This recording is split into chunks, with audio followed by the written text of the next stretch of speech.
Бұл Халида Маманова, қазақтың тұңғыш әйел дәрігерлерінің бірі, бірақ ол тек ақ халатты дәрігер ғана емес еді. Оның жүрегінде елге деген махаббат пен жауға деген ыза қатар тұрған нағыз батыр тұлға. Егер мен халық жауының қызы болсам, ендеше мені айыптылар отасына жіберіңіз. Тірі қалсам, менен және туыстарымнан барлық айыпты алып тастауыңызды сұраймын. Мен қазақтың қызымын, дәрігермін.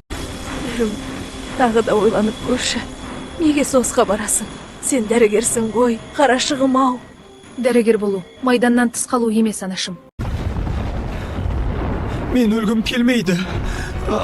Мен аяқ қолымды сезбеймін. Сен тірі қаласың. Мына жара сенің ерлігінің белгісі болады. Біз тәулік бойы жұмыс істеп жатырмыз. Шаршадың ба, Халида? Иә, шаршадым. Бірақ біз шаршасақ, олар өледі. Біз тоқтасақ, олар үміттен айырылады. Мен сенің қолыңмен аман қалдым. Маманова, сен бір ғана дәрігер емессің. Сен майдангерсің. Сенің ерлігің медальмен ғана өлшенбейді. Мен батыр емеспін, командир.